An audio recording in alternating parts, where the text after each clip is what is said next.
Hi, we are Cami, Olivia, and Delaney, and this is our portfolio project for Psychology of Adulthood and Aging.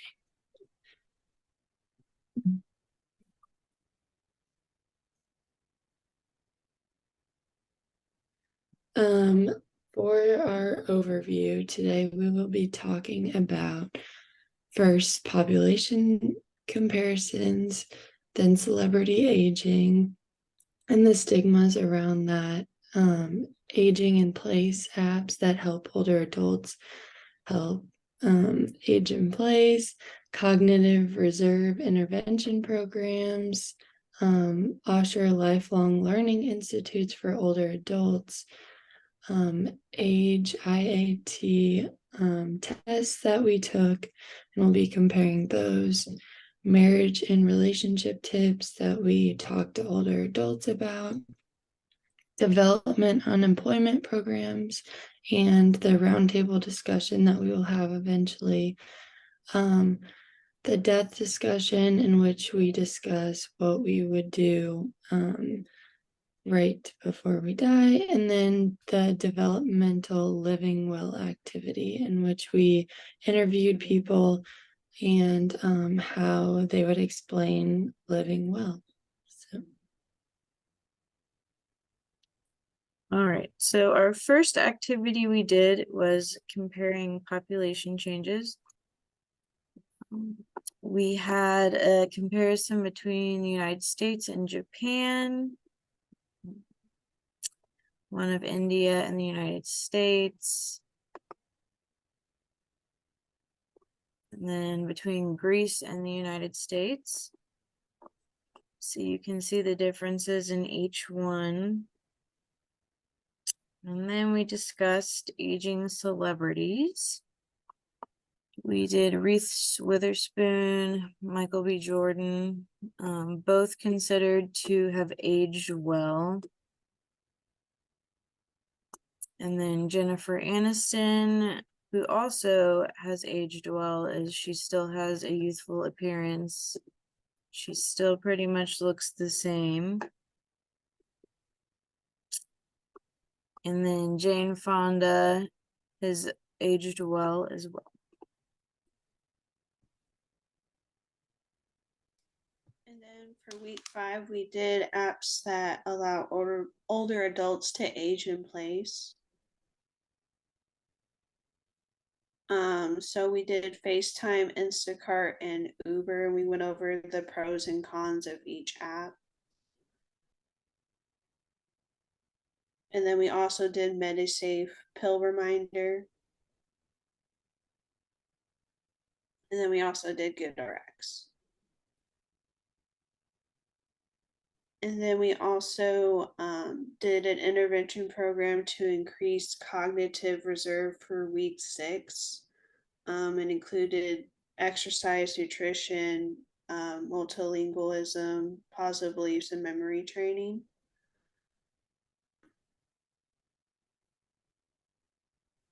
For week 7, we did Osher Lifelong Learning Institutes. We all came up with one in which it's available for older adults. My program was the University of Missouri, Mizzou, and it was the lifelong learning program there. And it's basically, they're all basically volunteer organizations that focus on community with older adults and offers online and in-person classes for older adults to learn. Cami did the University of Washington, and it offers courses such as Secret Life of Birds, we love, American in the Gilded Age, kind of fun classes for older adults to learn about. And then Cami did the University of Arizona, and that also had similar classes and things like that for older adults to get immersed back into the learning community.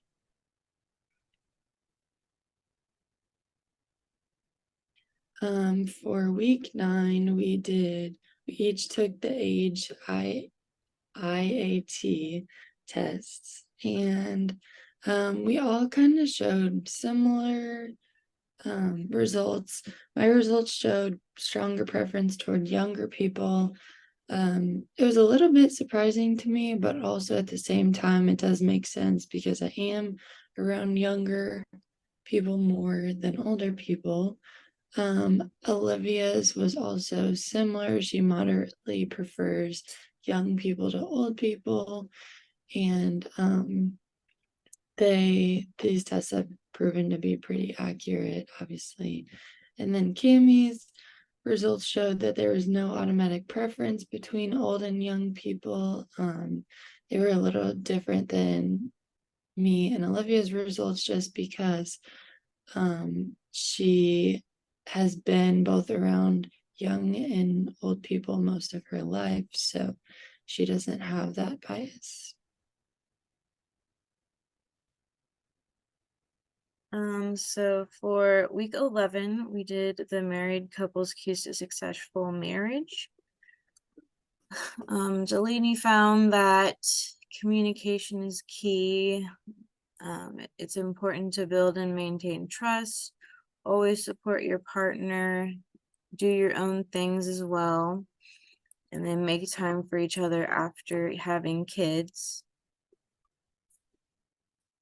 I found pretty much the same things, really emphasize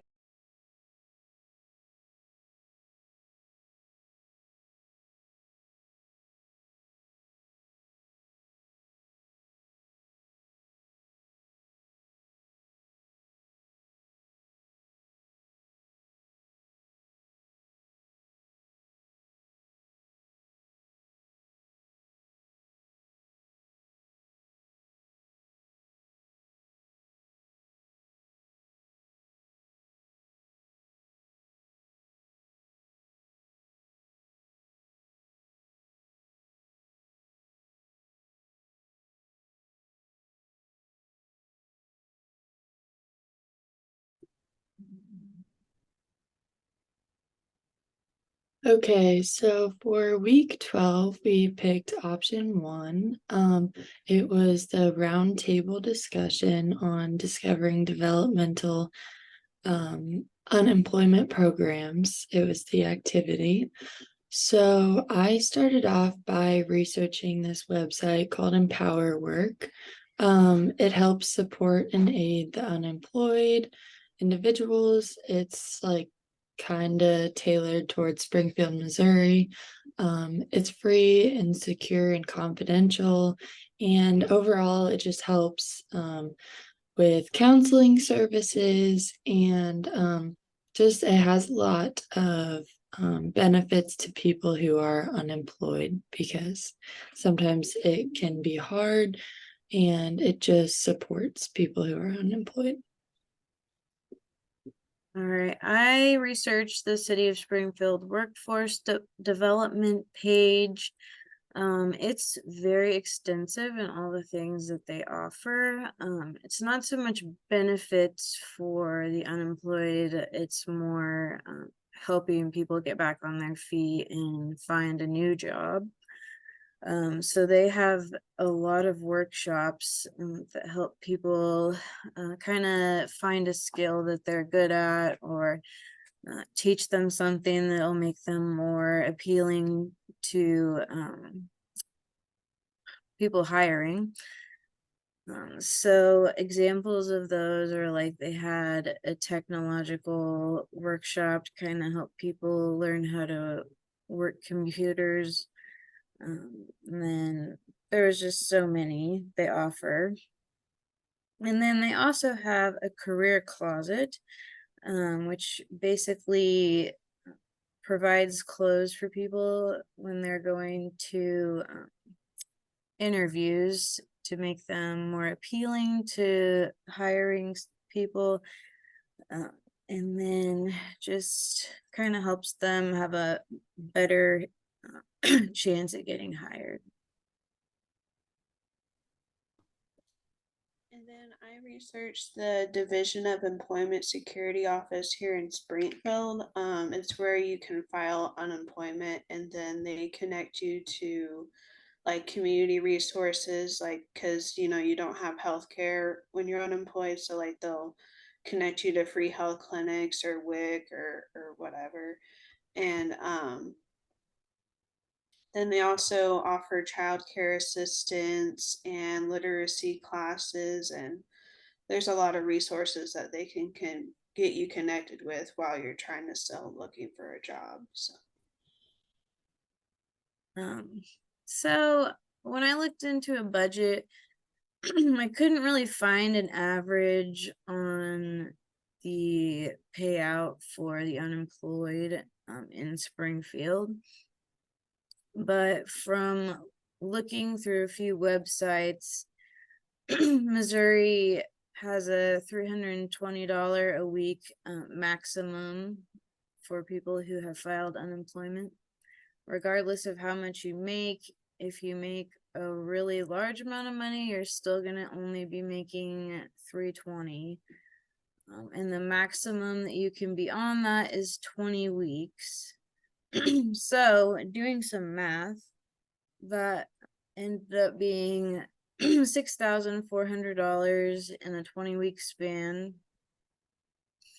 And so say somebody was making about $48,000 a year, that would severely set them back because in that 20-week period, they would have only made $20,000, which with them living comfortably like they had, examples of bills they might have is a house payment, which usually is about 1,200 a month in this area. About a car payment, probably around 350 a month. Utilities, about 300 a month, and then food and groceries, about 200 a week. So looking at a month, there it's about $2,650 in 1 month that they owe in bills. So in that 20-week period, if we added all that up, they would be spending $13,250 in the 20-week span, which that is far more than they're going to be making, as they would only make $6,400. So that would really be difficult for that family. And doing the math, they would only be able to pay their bills for the first 2 months that they're living on that unemployment paycheck. Along with the budget we also kind of talked about some possible policy recommendations that would be really good indicators just to help the unemployed. Starting with free healthcare. Healthcare is something that everyone takes for granted, and it's very expensive a lot of the time. So it'd be good if unemployed get some type of benefits with free healthcare. It would definitely help out a lot. Food stipends each month just for groceries and things like that. That would also be good because groceries, especially with families and people who have kids,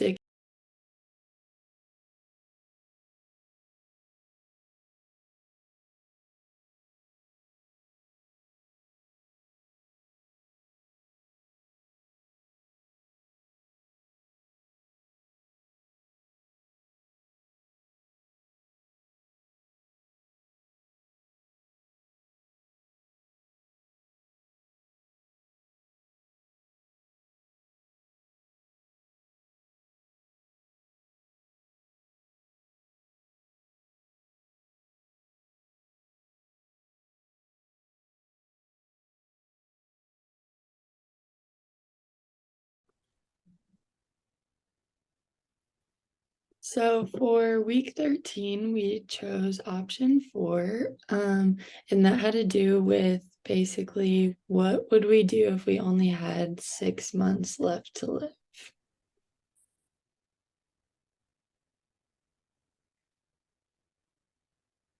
So for me, heart, and I really kind of thought about it in depth, and I think I would focus on spending time with the people I love the most.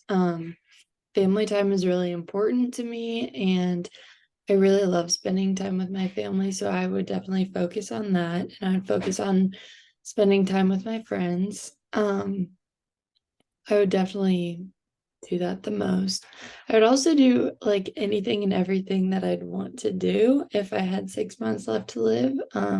I'd kind of live it up. I would go travel. I would do different activities that I've always wanted to do. Maybe, I don't know, depending on what state I am. Like parasail, skydive. I don't know. I'm an adventurous person, so I would definitely want to do anything and everything that I could possibly do in that situation. Lastly, I think I would just make sure that I got closure from everyone, because obviously I definitely know that I'm about to die, so I would really want to just kind of close all the books on everyone that I know, make sure nothing's like open-ended between friends, family, relationships, etc. Just anything. And I would write letters to people just as um something that I would do, because I think it's just important to let them know how you feel before you die. So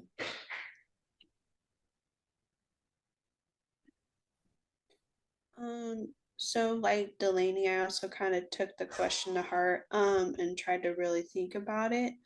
Um, if I only had 6 months, I would probably, I don't think I quit my job, but I might quit school because I don't know, because I'm not anywhere near graduating, so I wouldn't want to spend all that time and energy and stress, on my last 6 months trying to do that. Even though I love school, I just probably wouldn't, I would probably want to spend most of my time with friends and family and doing things that I enjoy rather than trying to work towards a degree I'm not going to get. So, that's probably what I do. I don't know if I'd be adventurous and travel and things. I think I'd probably just stay the same, just trying to enjoy, things I like to do, like writing or coloring or drawing or, art stuff, things like that. Um, and then also to kind of help bring closure to other people, I'd probably write like a memoir kind of thing, like of my favorite memories with people, so that way they can like read over it once I do pass away.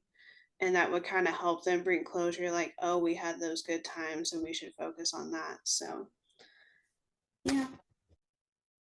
Okay, so to me personally, it's really hard to think about the end of life. I know that we're all going to be there someday, but I don't know that I want to think about it. It's kind of scary, existential crisis and all.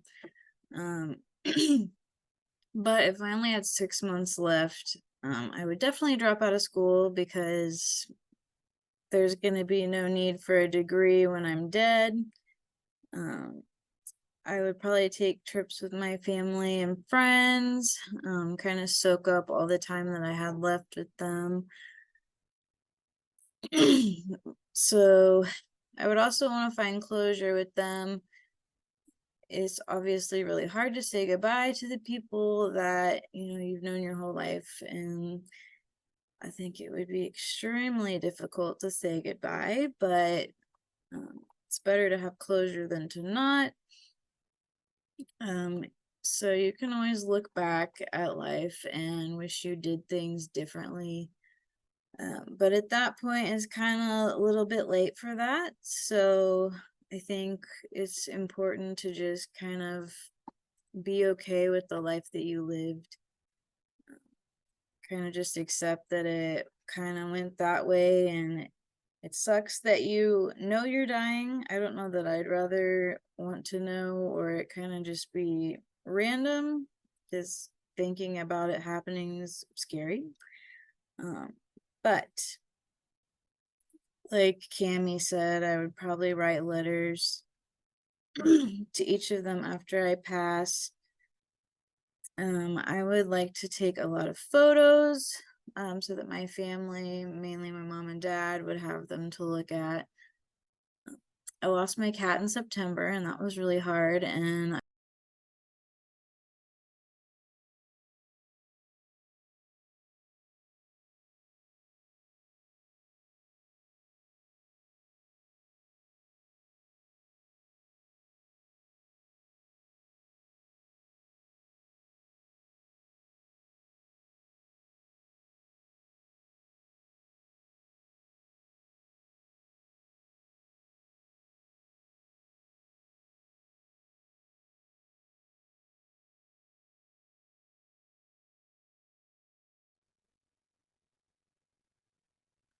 all right, so for week 14, we did option 1, which was using the textbook Living Well activity. So to start out, it asks what living a good life means to you. And to me, having a good relationship with my family, feeling like I did everything I wanted to, and then knowing that I did things that made me happy is ultimately the goal. And then, so discussing it with a few different people, I discussed with a millennial, 30-year-old Black female. So she finds that true happiness in what you want for yourself and not what you feel is a societal norm. Um, Doing what you want to do in your life, creating your own experiences, not going off of somebody else's, and then forming relationships with those who genuinely want to be a part of your life and want to grow with you. And then discussing with a young adult 20 white male. He says having a successful career that you pursued and did well in, having a family and a significant other that you truly love, finding things that make you happy and that you enjoy, do them as much as you can. So kind of overlapping with that, happiness is a big factor, um, as well as family. So really, the main goal is here is just to be happy, whether it's through family members or finding activities you like, or even finding a career that you really want to be in.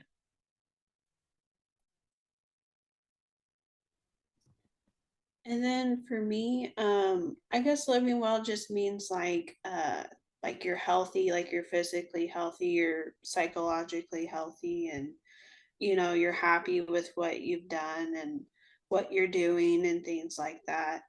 And then I had interviewed my grandma and then her sister, which would be my great aunt, for this activity. My grandma has said that living well to her means like spending time with her family because family is pretty big for her. So spending time with like her kids and her grandkids and things like that.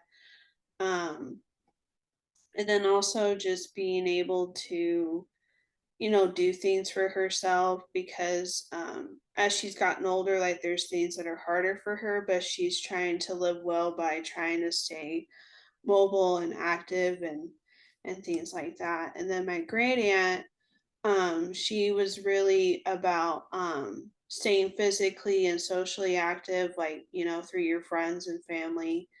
And then she just kind of, to her, living well, she exercises a lot and that helps her out a lot with being mobile in her age. And then keeping your mind sharp by engaging in reading or things that you like to do helps her live well. And yeah. So similar to what Cami and Olivia both said, living well to me is, like they said, just kind of overall finding happiness within yourself, whether that be in relationships, whether that be with your physical health, mental health, just staying happy overall. I would like to keep my good relationships in the future with my family and my friends and really have that support around me. I think that's really good. And then I am also just a big just like physical person. Like I want to continue being healthy and working out and staying active and things like that. So those are all some things that are very important to me in the future. As far as people I interviewed, so to start, I interviewed one of my grandparents, actually. It was my grandma. So when I asked her this question, she basically said similar things to what I just said. She said she definitely just wants to be around friends and family. Kind of stay and just support them. Her grandkids, she loves coming to see us play sports and things like that, kind of staying involved in everyone's lives and getting together for every holiday, if not more. I'm actually very close to my grandparents, so she said that was very important to her to stay close with her grandkids and her kids and her family in general. Next, she said she just wants to be able to look back and happily think about her life and the decisions that she's made, and just how she has ended up in the future. So, the next person I interviewed was actually my dad. He said similar things again. He said he just wanted to feel fulfilled in life. He also said this is a little different one, but be in a comfortable money position. Just be happy with that. Be able to be comfortable and spend money where you want to, but also have limitations. He also said, obviously, spend time with family and friends, just like everyone else did. So, lastly, I had a college student that I interviewed. She said similar things. She's 20 years old. She said, kind of be happy and fulfilled again, be around family and friends. I feel like family and friends is very important, just in terms of living well. So I feel like that was a common denominator that both Cami, Olivia, and I all mentioned and in our interviews. And then the college student also said she wanted to keep active and be healthy and just having money and being comfortable in life again, just as my dad said.